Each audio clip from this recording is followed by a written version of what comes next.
આવો ઈશ્વરની આરાધના કરતા, ઈશ્વરના નામને ધન્યવાદ આપતા વચનોમાં જઈએ એ પહેલા આવો પ્રાર્થના કરીએ અને ઈશ્વર પાસે સહાય માંગીએ.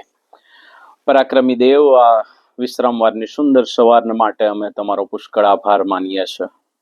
તમારી હજુરમાં તમારા વચનો લઈને આવ્યા છે ત્યારે પ્રભુ, આ અદ્ભુત અને પરાક્રમી વચનો જે બેધારી તલવાર કરતા પણ વિશેષ તીક્ષ્ણ છે, એ વચનો થકી પ્રભુ તમે અમારી સાથે વાત કરો, કે જેથી પ્રભુ તમે અમારી પાસેથી જે જીવનની અપેક્ષા રાખો છો એ જીવન અમારા માટે વધારે આશીર્વાદિત ને અર્થપૂર્ણ બની રહે એવી પ્રાર્થના કરતા અમે તમારા હાથમાં સોંપાઈએ છીએ. અમારી સંગતને આશીર્વાદિત કરો અને પ્રભુ આ સમય અમે તમારા હાથમાં સોંપતા પ્રાર્થના મધ્યસ્થ પ્રભુ ઈસુ ખ્રિસ્તમાં તમે સાંભળો અને માન્ય કરો બાપ. આમેન. ઈશ્વરના વચનોમાં જો આપણે આગળ વધીએ તો તમે હસ્કીએલ પ્રબોધકનું પુસ્તક અને એનો 25મો અધ્યાય તમે ખોલો. મારા બાઇબલ પ્રમાણે પેજ નંબર જૂના કરારમાં 740 નંબરનું પેજ, હસ્કીએલ પ્રબોધક અને એનો 25મો અધ્યાય જો ધ્યાનથી શાંતિથી વાંચીએ તો આપણને ત્યાં આગળ જે પરિસ્થિતિ હતી એ પરિસ્થિતિનો આપણને ખ્યાલ આવે છે, તાગ મેળવી શકીએ છે અને એ પરિસ્થિતિ થકી ઈશ્વર મારીને તમારી સાથે શું વાત કરવા માંગે છે એ પણ આપણે સારી રીતે સમજી શકીએ છે. આ એ સમય હતો કે જ્યારે એ યહૂદાનું રાજ્ય એના અંતિમ ભાગમાં હતું અને હવે બેબીલોનમાંથી નબુખાદનેસર રાજા એ યહૂદિયા ઉપર હુમલો કરવાને માટે ચડી આવે છે અને એ 3 વખત આવે છે. પહેલી વખત આવે છે ત્યારે જે પ્રેશિયસ બાબતો હતી એ બધી લૂંટીને લઈ જાય છે. જ્યારે બીજી વખત આવે છે નબુખાદનેસર રાજા, ત્યારે જે સારા લોકો હતા, જે શરીરે હુષ્ટપુષ્ટ હતા, જે જુવાન હતા, જે કામમાં આવી શકે એવા હતા, જે હોશિયાર હતા, જે કલા અને કારીગરીમાં ઉત્કૃષ્ટ હતા, એવા લોકોને એ બંદીવાસ બનાવીને લઈ જાય છે. અને જ્યારે ત્રીજી વખત આવે છે ત્યારે ધાર્મિક લોકોને એ બંદીવાસ બનાવીને લઈ જાય છે, રાઈટ. અને એમાં હસ્કીએલ એ બંદીવાન તરીકે આ ત્રીજી વખતના જે હુમલો થયો એની અંદર એ બંદીવાસમાં જાય છે, રાઈટ. પણ હસ્કીએલ એ પ્રબોધક હતો, ઈશ્વરનું પસંદ કરેલું પાત્ર હતું અને ઈશ્વરના માટે એના મનમાં, હૃદયમાં, એના જીવનમાં એ આસ્થા સતત ધબકતી હતી. અને એટલે એ પ્રબોધ કરે છે એ બહુ ધ્યાનથી સમજવાની મારે ને તમારે જરૂર છે, રાઈટ.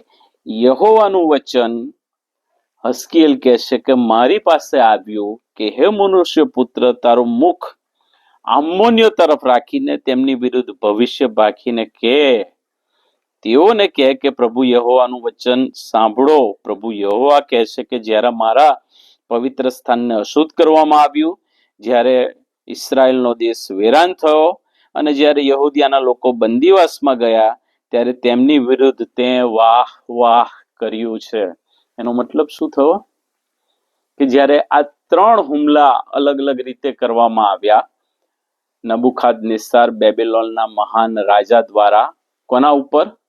એ યહૂદા રાજ્ય ઉપર, એ ઈશ્વરનું એ ભવ્યાતિ ભવ્ય મંદિર જે સુલેમાને બાંધ્યું હતું એના ઉપર, એ યરુશાલેમ શહેર ઉપર અને એ દાઉદ નગર જે સિયોન નગર કહેવાતું હતું એના ઉપર.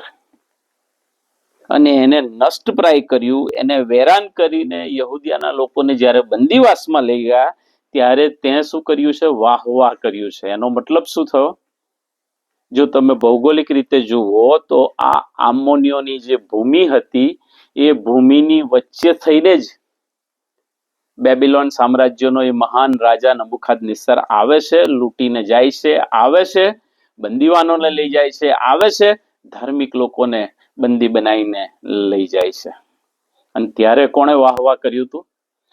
આમોનીઓએ વાહ કર્યું હતું, એ મોઆબીઓએ વાહ કર્યું હતું અને અદોમીઓએ વાહ કર્યું છે. વાહ કર્યું એટલે શું?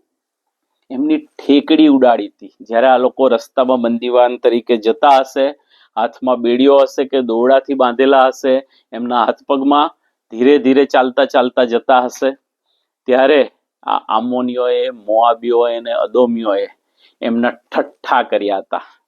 હા, કે તમે તો દુનિયાની સૌથી મજબૂત પ્રજા હતી, તમારી પાસે તો ભવ્યાતિ ભવ્ય મંદિરમાં જીવંત ઈશ્વર હતો, તમારા રાજાઓ કેટલા મહાન રાજાઓ હતા, તમારો રાજા સુલેમાન તો જગ વિખ્યાત રાજા હતો, તમે હાક મારતા હતા અને તમારો ઈશ્વર ઉત્તર આપતો હતો. ક્યાં ગયો એ ઈશ્વર? ક્યાં ગયો એ ઈશ્વર?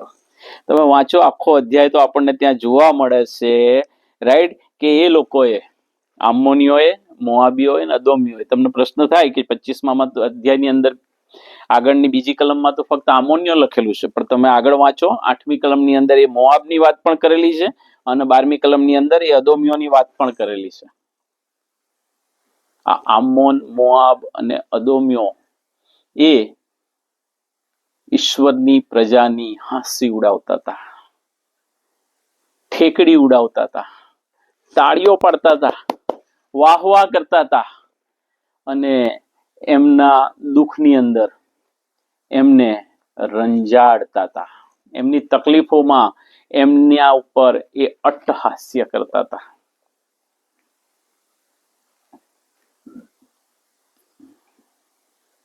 પણ ત્યાં ગાડી હસ્કેલ થકી ઈશ્વર એ આમોનીઓને, મોઆબીઓને, અદોમીઓને જે શાપ આપે છે, જે શિક્ષા સંદર્ભમાં કહે છે, એ વાલાઓ આજ દિન સુધી ચાલુ છે. આ કોણ? પ્રશ્ન થાય કે આમોનીઓ, મોઆબીઓ અને અદોમીઓ કોણ? તો એના વિશે તમે વાંચો, રાઈટ, તો આપણને ખબર પડે. તો એના માટે આપણે થોડીક બેક હિસ્ટ્રી જોવી પડે, રાઈટ.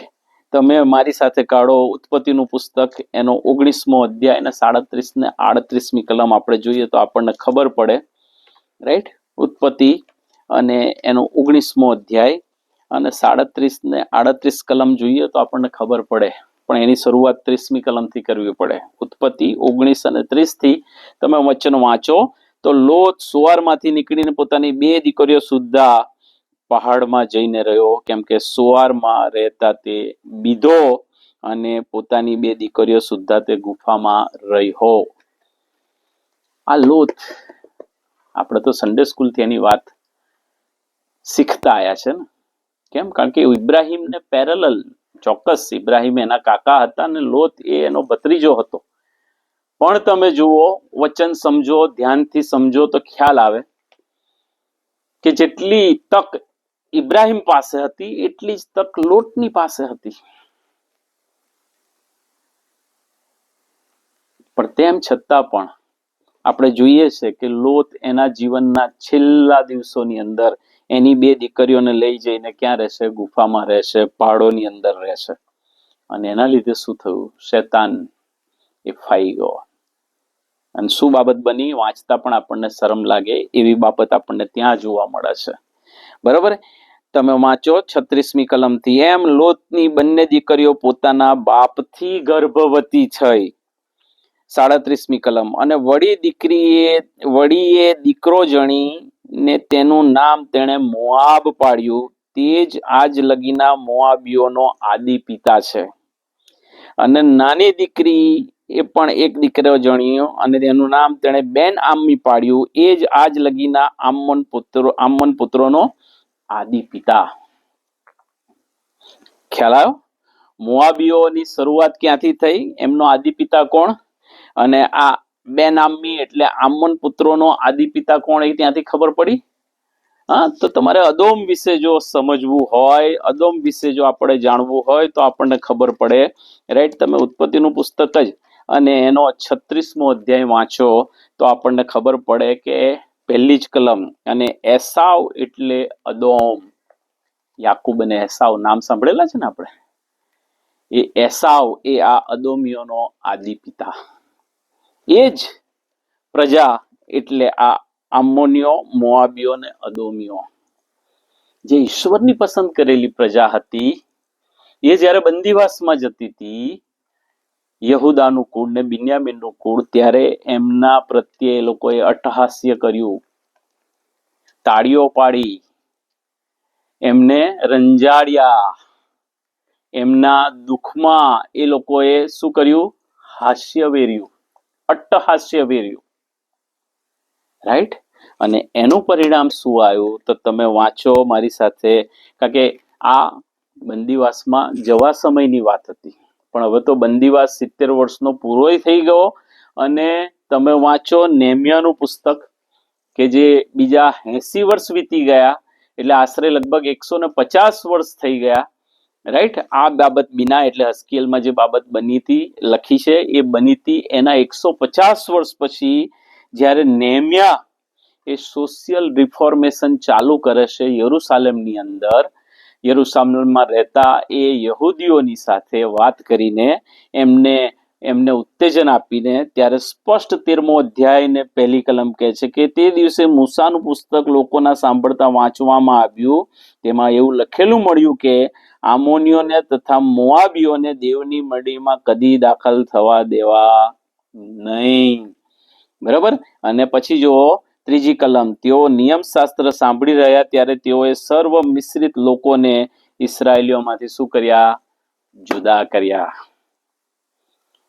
સ્પષ્ટ લખેલું છે અહીંયા. કેમ? કારણ કે તમે વાંચો પૂર્ણ નિયમનું પુસ્તક 23મો અધ્યાય, બરાબર, અને એની 3જી ને 4થી કલમ વાંચીએ તો આપણને ખબર પડે, રાઈટ. પૂર્ણ નિયમનું પુસ્તક એનો 23મો અધ્યાય વાંચીએ તો આપણને ખબર પડે કે એ આજ્ઞા એમને કોણ આપે છે? એ આજ્ઞા તો મૂસા આપે છે. મૂસા ઈશ્વરનો સેવક, રાઈટ. ત્યાં આગળ આજ્ઞા આપે છે. શું આજ્ઞા આપે? 23 પૂર્ણ નિયમ 23 અને એની 3જી કલમ, આમોનીઓ કે મોઆબીઓને યહોવાની મંડળીમાં પ્રવેશ ન કરે. આ એ જ આમોનીઓનો મોઆબીઓ છે કે જ્યારે ઇસરાયેલ પ્રજા મૂસાની આગેવાની હેઠળ એ મિસરની ગુલામગીરીમાંથી 40 વર્ષના એ અરણ્યમાંથી પસાર થઈને વચનના દેશ તરફ આવતી હતી, ત્યારે પણ આ લોકો નડ્યા હતા. અને અહીંયા આપણે જોઈએ છે હસ્કીએલની અંદર, જ્યારે એ લોકો બાબેલના બંદીવાસમાં જતા હતા ત્યારે એમણે એમના પર અટ્ટહાસ્ય કર્યું, એમને રંજાડ્યા, એમની નિંદા કરી, વાહવા કર્યું, તાળીઓ પાડી. અને એના લીધે ઈશ્વરે એમને કંઈ ભાગ આપ્યો નહીં, એમને આત્માનો વારસો આપ્યો નહીં. પણ એક વાત સમજવાની જરૂર છે, અને એ તો તમે મારી સાથે ઉપર કરો, દાનિયેલ પ્રબોધકનું પુસ્તક હસ્કીએલ પછી તરત આવે છે. દાનિયેલ પ્રબોધકનું પુસ્તક મારા બાઇબલ પ્રમાણે પેજ નંબર તમે જોઈ શકો, પેજ નંબર તમને મળશે 778, 780 નંબરના પેજ ઉપર તમને જોવા મળશે.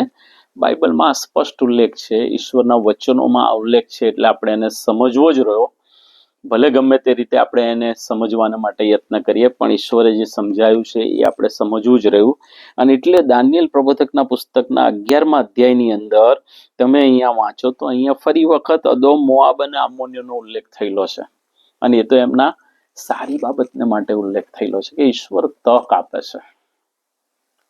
એક બાજુ આપણે જોયું તો ઈશ્વરે મૂસા થકી કેવડાયું, ઇવન યહોશુઆ થકી પણ કેવડાયું છે, ઈશ્વરે નેમ્યા થકી કેવડાયું, ઈશ્વરે હસ્કીએલ થકી પણ કીધું કે આ મોઆબી, આમોનીઓને, અદોમીઓને દેવના રાજ્યમાં વારસો મળશે નહીં, મંડળીમાં દાખલ કરવાના નહીં. પણ અહીંયા આપણે જોઈએ છે તો આપણને ખબર પડે છે 41મો અધ્યાય 40મી કલમ 41મી કલમ તમે ધ્યાનથી વાંચો. દાનિયેલ પ્રબોધકનું પુસ્તક 11મો અધ્યાય મારા બાઇબલ પ્રમાણે પેજ નંબર 780.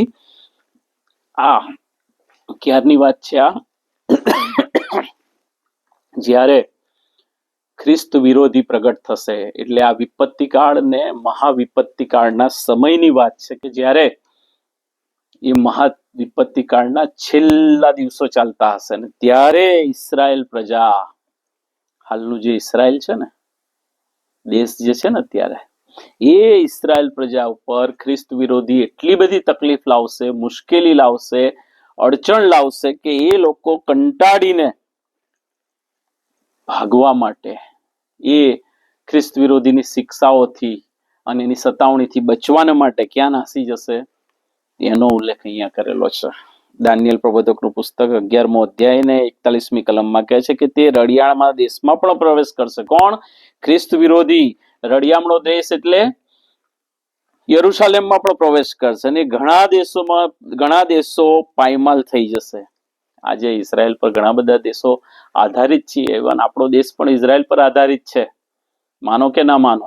એના લીધે ઘણા બધા દેશો પાયમાલ થઈ જશે, પણ અદોમ, મોઆબ તથા આમોનીઓનો ઘણો ભાગ તેના હાથમાંથી બચી જશે. કોના હાથમાંથી? ખ્રિસ્ત વિરોધીના હાથમાંથી અદોમ, મોઆબ અને આમોનીઓનો ઘણો ખરો ભાગ બચી જશે અને ત્યાં આ યહૂદીઓ નાસી જશે. અને એટલે હિસ્ટ્રી કહે છે, વર્લ્ડ હિસ્ટ્રી કહે છે, બાઇબલની સમજણ કહે છે, બાઇબલના મહાન સેવકો જે થઈ ગયા, વિશ્લેષકો થઈ ગયા, એ ચોક્કસ કહે છે કે એ લોકો જઈને ક્યાં સંતાઈ જશે? એ પેટ્રા, જે આજનું વન ઓફ ધ 7 વન્ડર્સ છે, એની અંદર જઈને સંતાઈ જશે. પણ જે શીખવાની બાબત છે, સમજવાની બાબત છે, એ તો એ છે કે આપણો ઈશ્વર એ જીવંત ઈશ્વર છે. આપણે એમ ના માનીએ કે ઈશ્વર બધું ભૂલી જશે, ઈશ્વર બધું માફ કરી દેશે, ઈશ્વર બધું જતું કરશે. નેવર. યાદ રાખીએ, ઈશ્વર એ ઈશ્વર છે. એનો મહિમા, ઈશ્વર પોતાનો મહિમા બીજા કોઈને આપવા દેતો નથી. ને જ્યારે કોઈ માણસ ઈશ્વરનો મહિમા લેવા માંગે ને કે મારા ઘેટા છે, મારા ઘેટા છે, જે છાતી ઠોકી ઠોકીને જ્યારે કોઈ કહેતું હોય ને, ત્યારે યાદ રાખવું, વાલાઓ, તમે ને હું બધા ઘેટા જ છે, પણ જીવંત ઈશ્વરના ઘેટા છીએ, કોઈ માણસના ઘેટા નથી. એટલે કોઈએ એવું અભિમાન કરવાની જરૂર નથી. કઈ ઘડીએ ઈશ્વર પોતાની, તમારી દીવી, આપણી દીવી, માણસની દીવી જે અભિમાન કરે છે, એની ક્યારે ખસેડી લેશે કોઈ જાણતું નથી. આપણે તો ઈશ્વરની નજરમાં એ સવારના ઝાકળના બિંદુ જેવા છે, એ ઘાસના તણખલા જેવા છે. પછી આટલું બધું અભિમાન કરવાની કેમ જરૂર પડે? આવું ડેપ્થ વાળું શિક્ષણ તો બીજા કોઈ શાસ્ત્રોમાં નથી આપ્યું, જે તમને ને મને પવિત્ર શાસ્ત્રમાં ઈશ્વરે આપ્યું છે, ગુજરાતી ભાષામાં તમને મને આપ્યું છે, કે જેથી આપણે સમજી શકીએ, જીવંત ઈશ્વરને સમજી શકીએ અને એની પાછળ ચાલીએ. ઈશ્વરનું નામ લેતા મોઢું સુકાતું નથી, પણ હૃદયો તો ઈશ્વરથી પુષ્કળ વેગળા ને વેગળા જોઈએ છે આપણે. અને પછી પાછું છાતી ઠોકીને કેવું છે, મારા ઘેટા છે, મારા ઘેટા, મારા ઘેટાને કોઈ લઈ જઈ શકતું નથી. એટલે ભાઈ, ક્યાંથી તમારા ઘેટા થયા? હે? શું પ્રજાને તમે, લોકોને તમે, મંડળીના સભ્યોને તમે તમારા ગુલામ સમજો છો એટલે કહો છો મારા ઘેટા છે? અલ્લા ભાઈ, ઈશ્વરે ગુલામને પોતાનો ભાઈ કીધો છે. હા, વાંચો નવો કરાર. હવે તું ચાકર નથી, પણ તું ભાઈ છે. અને સુલેમાન રાજાને એ જ કીધું તું, એ જ શિક્ષણ આપ્યું તું ઈશ્વરે, કે તારા ભાઈઓની તારે મદદ કરવાની છે, તારા ભાઈઓને તારે સંભાળવાના છે, તારા ભાઈઓની રક્ષા કરવાની છે. પણ સુલેમાને શું કર્યું? એમને ચાકર બનાવી દીધા હતા, એમના ટેબલની આગળના નોકરો બનાવી દીધા હતા. અને એટલે આપણે જોઈએ છે, વચન કહે છે, રાઈટ, કે એના રાજ્યના 2 ભાગ થઈ ગયા, ઉત્તરનું ઇસરાયલ અને દક્ષિણનું યહૂદિયા, બિન્યામીન. ઈશ્વર આયોજનના ઈશ્વર છે. જ્યારે માણસ ભૂલ કરે છે, જ્યારે વ્યક્તિને સોંપવામાં આવેલું તેડું એ પોતે ભૂલી જાય છે, હા, ઈશ્વરે તમને તેડું આપ્યું તું એ તમે ભૂલી જાઓ છો અને તમે માણસના ગુલામ બની જાઓ છો, માણસને આધીન થઈ જાઓ છો, માણસના પડ્યા બોલ ઝીલવાને તૈયાર ને તત્પર થઈ જાઓ છો. અમારે તો પગાર લેવાનો ને, એટલા માટે અમારે તો નોકરી કહેવાય. અલ્લા ભાઈ, નોકરી નથી. તમને તેડું આપનાર તો જીવંત ઈશ્વર, પરાક્રમી ને સામર્થ્યવાન ઈશ્વર,